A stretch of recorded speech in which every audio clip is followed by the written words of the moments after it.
اعوذ باللہ من الشیطان الرجیم بسم اللہ الرحمن الرحیم اللہم صلی علی محمد وآل محمد وعجل فرجہم۔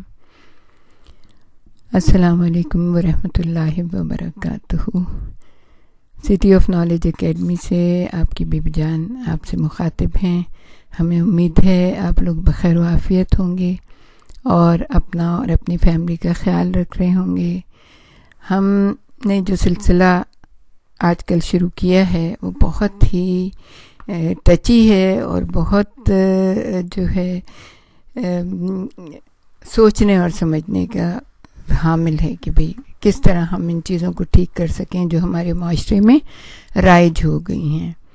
تو ہم آپ کو شریک حیات کا انتخاب کے سلسلے میں بتا رہے تھے۔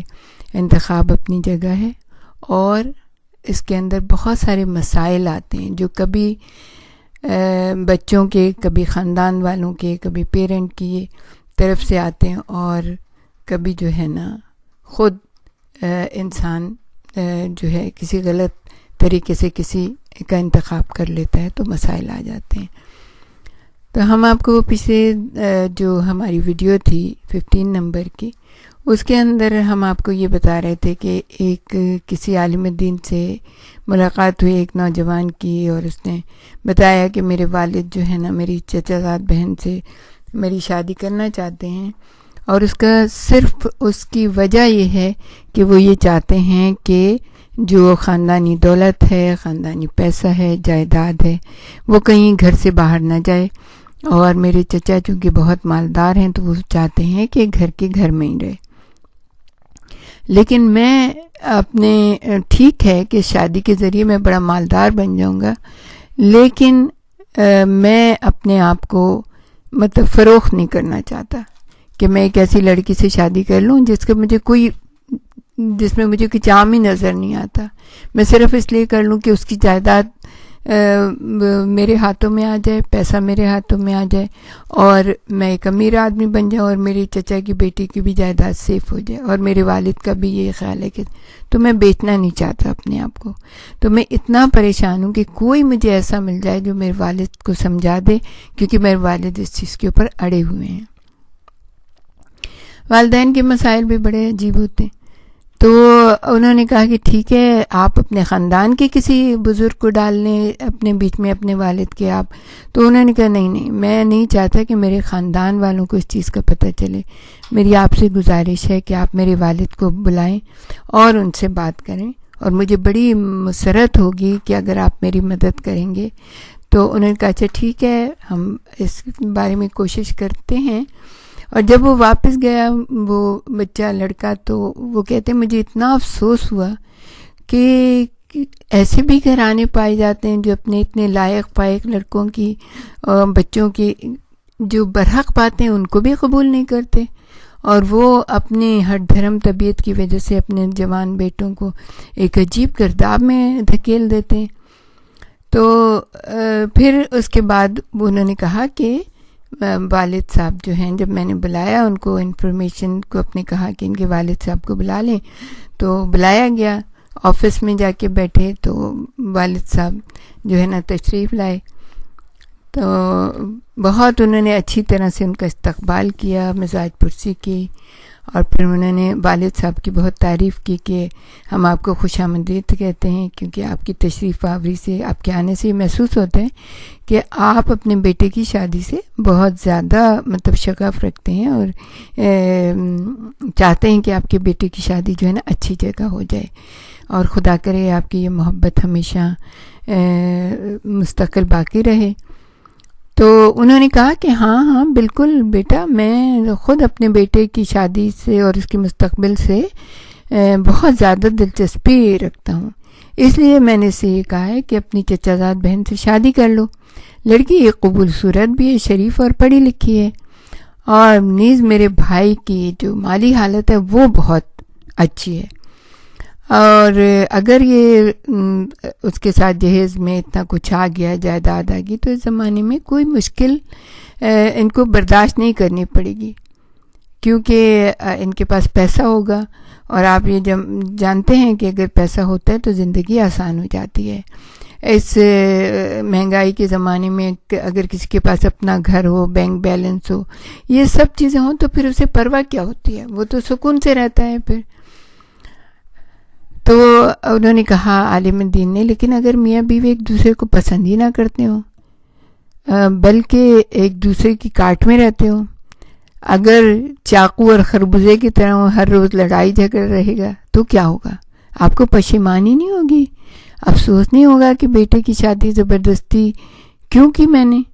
تو انہوں نے کہا والد صاحب نے کہ میرے خیال میں اگر کسی کی مالی حالت صحیح ہے تو ان میں لڑائی جھگڑے تو بہت ہی کم ہوتے ہیں, ان کے درمیان نہ ہونے کے برابر ناچاقی ہوتی ہے. تو عالم دین نے ان سے کہا کہ جب شوہر اور بیوی کے درمیان جو اصل چیز ہے وہی نہ ہو, جس کو مہر و محبت کہتے ہیں, تو یہ پیسہ ہمیشہ ان کے درمیان محبت کو برقرار نہیں رکھ سکے گا. آپ کوئی صحیح بات کریں تو زیادہ بہتر ہے. تو پھر انہوں نے کہا کہ اچھا آپ بتائیے کہ میں کیا کروں. تو وہ ان کی باتوں سے لاجواب ہو گئے. اب عالم دین کہتے ہیں کہ میں نے سمجھ لیا کہ ان کی منطق جو ہے نا وہ پیسہ ہے, وہ اپنے بیٹے کی شادی زبردستی کرنا چاہتے ہیں. جب انہوں نے یہ کہا کہ آپ ہی بتائیے میں کیا کروں, اس وقت میں سمجھ گیا کہ اب جو ہے نا بال میرے ہاتھ میں, میدان میرے ہاتھ ہے. تو انہوں نے کہا کہ میں نے کہا آپ زبردستی اس کی شادی کریں گے تو خوش نہیں رہ سکیں گے, نہ وہ خوش رہ سکے گا نہ آپ خوش رہ سکیں گے. کل ان کے درمیان محبت کی کمی کی وجہ سے, نفرت کی وجہ سے اختلاف رونما ہوگا. آپ کا خاندان مشہور خاندان ہے, پریشانی میں مبتلا ہو جائے گا. آپ کے بھائی کا خاندان بھی کوئی ایسا ویسا نہیں ہے, بہت عقل مند لوگ ہیں, وہ بہت ذہین ہوشیار ہیں, بزنس بہت زبردست ہے ان کا. تو اگر شادی ہو گئی تو پھر اور ان کے درمیان ناچاقی ہو گئی, اگر اس وقت آپ کے بھائی چارہ ختم ہو جائے تو اس وقت سے بہتر ہے جب وہ طلاق دے کر ایک دوسرے سے جدا ہوں اور مشکلات بڑھ جائیں. آپ غور کیجئے, اپنے بھائیوں کو بھی انہی باتوں کی طرف متوجہ کریں اور انہیں قائل کیجئے کہ وہ اپنے بھتیجے کو اور اپنی لڑکی کو آزادی دیں تاکہ وہ اپنی مرضی سے اگر شادی کریں تو اپنی مرضی سے کریں, دونوں آپس میں شادی کریں تو اپنی مرضی سے کریں, اور اگر نہیں کریں تو آپ انہیں آزاد کریں تاکہ وہ جائیداد اور پیسے کے چکر میں جو ہے نا اپنی زندگی برباد نہ ہو, بلکہ نہ کریں بلکہ خود شریک حیات کا انتخاب کریں. تو انہوں نے کہا اگر میرا بیٹا میری بھتیجی سے شادی نہیں کرے گا تو میرا بھائی مجھ سے ناراض ہو جائے گا اور ہماری بھائی چارگی جو ختم ہو جائے گی. تو انہوں نے کہا کہ نہیں, ایسا کچھ نہیں ہے, آپ کے بھائی بھی عقل مند ہیں, آپ بھی عقل مند ہیں, آپ ان کو اچھی طرح سے ہی سمجھائیں کہ آج کل کا زمانہ وہ نہیں ہے کہ زبردستی, اور زبردستی تو پہلے بھی اسلام میں نہیں ہے. کہ آپ دیکھیں نا جناب مولا کائنات کا رشتہ آیا, کتنا عظیم رشتہ تھا, لیکن پھر بھی جناب سرور کائنات نے اپنی بیٹی سے پوچھا کہ علی کا رشتہ ہے تو تمہاری کیا مرضی ہے. تو ضروری ہے کہ لڑکے اور لڑکی کی مرضی بھی شامل حال ہو تاکہ زندگی تو انہوں نے گزارنی ہوتی نا. اچھا وہ کہتے ہیں کہ جوان جو ہے نا میری باتیں تو بڑی خوشی سے سن رہا تھا, لیکن اس کا دل دھڑک رہا تھا کہ میرے پتہ نہیں اب والد کیا جواب دیں گے. لیکن ان کے والد تھوڑی دیر تک خاموش رہے, باتیں سنتے رہے. بالکل میں نے ایک اور ان کے سامنے ایک اور چیز پیش کی کہ آپ اطمینان رکھیے, اگر یہی باتیں آپ اپنے بھائی کے سامنے رکھیں گے اور زندگی کے حقائق ان کے سامنے بیان کریں گے تو ممکن ہے کہ وہ بھی راضی ہو جائیں اور آپ کے درمیان ناچاقی نہ ہو, یعنی کہ آپ کے درمیان نزاع یا لڑائی جھگڑا نہ ہو. اور میری آخری گزارش یہ ہے کہ اپنے بیٹے کے مستقبل میں ترقی کے لیے غور کیجیے. میں نے یہ دیکھا ہے کہ یہ جوان اپنے چچا کی دولت و ثروت کو اہمیت نہیں دیتا ہے, وہ خود کفیل بننا چاہتا ہے, وہ خود محنت کرنا چاہتا ہے, یہاں تک کہ وہ اپنے ماں باپ کے مال و دولت کا بھی متمنی نہیں ہے. آپ کو فخر کرنا چاہیے اور خوش ہونا چاہیے کہ آپ کو اللہ نے ایسا بیٹا دیا ہے جو مال و زر کو اہمیت نہیں دیتا بلکہ وہ اپنے مستقبل کی ترقی کے بارے میں سوچتا ہے. آپ اس کی پرواز میں بالکل خلل اندازی نہ کریں. میری یہ باتیں سن کر ان کے باپ کی آنکھوں میں آنسو آنے لگے. جبکہ جوان کے ہونٹوں پر ہنسی بکھر رہی تھی۔ باپ کی صورت سے عیاں تھا کہ وہ میری باتوں سے مطمئن ہو گئے۔ انہوں نے فرط مسرت سے بیٹے کو گلے لگایا، دونوں خوشی کے آنسو بہانے لگے۔ میرے خیال میں باپ نے ہٹ دھرمی چھوڑ دی تھی۔ میں نے ان کے سامنے چائے پیش کی اور ان دونوں نے صبر و سکون کا سانس لیا۔ جوان انتہائی خوش تھا کیونکہ اس کا مستقبل محفوظ ہو گیا تھا۔ اس کے علاوہ بھی چند کہانیاں ہیں ہم آپ کو سنانا چاہتے ہیں تاکہ آپ کو پتہ چلے کہ جب بزرگ بے اجازت کرتے ہیں کسی بات کی تو نوجوانوں کے دلوں کے اوپر کیا گزرتی ہے، ان کا مستقبل تاریک ہو جاتا ہے۔ آپ نے اتنی محنت کی ہے ان کے لیے، اتنی کوشش کی ہے، جب وہ اپنا ہاتھ بھی نہیں ہلا سکتے تھے آپ نے کیسے پرورش کی، ان کو کیسے کھلایا پلایا، اعلیٰ سے اعلیٰ تعلیم دی۔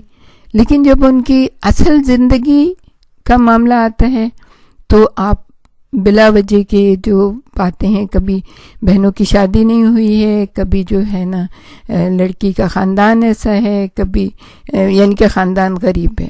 لڑکی کے خاندان کی اچھائی بزرگی کے بارے میں تو ہم بہت زیادہ کہیں گے کہ ہمیشہ ایک جیسا خاندان دیکھیں، لیکن خاندان کا معیار اخلاق ہوتا ہے۔ ہم بار بار بتائیں گے آپ کو، یہ پیسہ نہیں ہوتا، چھوٹا بڑا گھر نہیں ہوتا، بلکہ اخلاق اور کردار اور اہل بیت سے محبت کرنے والے، اللہ اور رسول کی باتوں کو ماننے والے، یہ اگر دونوں ایک جیسے ہونا تو پھر بہت بہترین طریقے سے یہ جو ہے نا شادی نپٹی ہے۔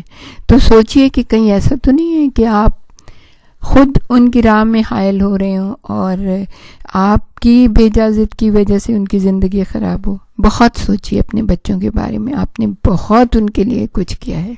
اب یہ جو زندگی کا یہ مرحلہ ہے اس میں ان کی مدد کیجیے، بہترین لڑکی ان کے لیے تلاش کیجیے، بہترین لڑکا تلاش کیجیے اپنی بچیوں کے لیے۔ آپ نے بہت کچھ کیا ہے تو اپنے جوانوں کے لیے اللہ سے مدد طلب کریں اور بہترین طریقے سے بہترین جگہ پہ ان کی شادی کریں۔ اب ایک چیز اور ہم بتا دیں گے آپ کو کہ ماں باپ بڑے بہن بھائی جب موجود ہوتے ہیں تو ان کا تجربہ جو ہے جوانوں سے زیادہ ہوتا ہے اور وہ جوانوں کے خیرخواہ بھی ہوتے ہیں۔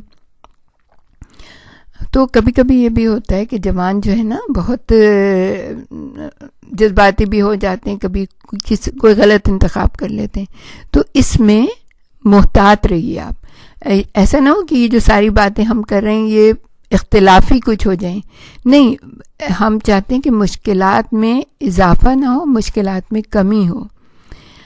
اور اگر آپ اس موقع پر اختلاف ہو جائے آپ میں اور آپ اسے حل نہ کر سکیں تو اور یہ نہ سمجھ سکیں کہ آپ کی رائے صحیح ہے یا گھر والوں کی، تو اس وقت ضرور کسی اچھے عقل مند انسان سے رجوع کریں، ان سے مشورہ کریں، کتابیں دیکھیں۔ اسلام میں جو شادی بیاہ کے مسائل ہیں اس کے بارے میں بہت کتابیں وہ پڑھیں، اور اس کے بعد جو ہے نا کسی بہترین انسان سے جس کے جو ریلائبل پرسن ہو، جو آپ سمجھتے ہیں کہ دونوں طرف کے لوگوں کو اچھی طرح سمجھتا ہے، اس سے آپ مشورہ کریں اور کھل کے بات کریں۔ یہ نہیں کہ آپ بچے شرمائیں یا بڑے جو ہے نا، کیونکہ ایک بہت بڑا مسئلہ ہے، اس کے اندر جو ہے اس میں کوئی شرم نہیں ہونی چاہیے، بلکہ یہ ہے کہ غلط باتوں میں جو اللہ کی نافرمانی ہوتی ہے اس میں شرم و حیا کرنی چاہیے۔ وآخر دعوانا ان الحمد للہ رب العالمین۔ اب ہم آپ کو آگے بھی بہت کچھ بتائیں گے اور ہمارے ساتھ ہی رہیے گا۔